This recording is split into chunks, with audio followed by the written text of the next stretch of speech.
पिचकारी डॉन भारी और कंपाती आवाज में कहता है, शाका, मैं तुम्हें फिर से खोना नहीं चाहता। ये दुनिया बहुत जालिम है बेटा। शाका आगे बढ़कर अपने पिता के सामने खड़ा होता है और कहता है, अब्बा, अगर मैं आज चुप रहा तो गांव के लोग कल जिंदा नहीं बचेंगे। चिड़ी लाल ने जुल्म की हर हद पार कर दी है। चंदू भी आगे आकर पिचकारी डॉन से कहता है, डॉन साहब, गांव के लोग सिर्फ शाका की उम्मीद पर जिंदा हैं। अगर वह नहीं आया तो सब कुछ खत्म हो जाएगा। पिचकारी डॉन की आंखों से आंसू बहने लगते हैं। वह शाका को जोर से गले लगाता है और भारी दिल से कहता है, शायद मैं पिता होने के नाते सिर्फ अपने बेटे को बचाना चाहता था, लेकिन आज मुझे पूरे गांव का पिता बनना होगा। दिल पर पत्थर रखकर पिचकारी डॉन शाका को जाने की अनुमति दे देता है। शाका और चंदू के जाने के बाद कल्लू पिचकारी डॉन से कहता है, भाई, आपने शाका को क्यों जाने दिया? अगर इस दफा भी कुछ हो गया तो? पिचकारी डॉन गहरी सांस लेकर कहता है, चाहे हम कुछ भी कर लें, एक शेर को ज्यादा देर पिंजरे में नहीं रखा जा सकता। जाने दो उसे। दूसरी तरफ शाका और चंदू लड़ालपुर के करीब एक पहाड़ पर रुककर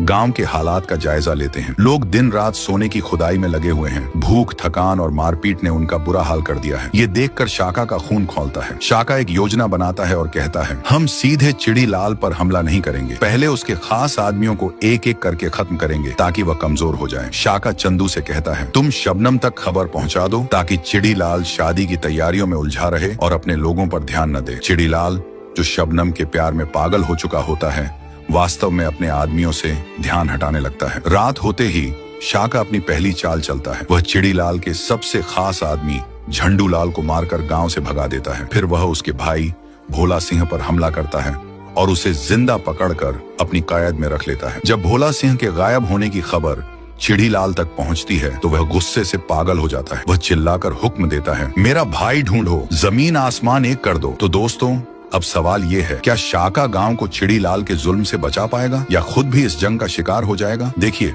अगला पार्ट में।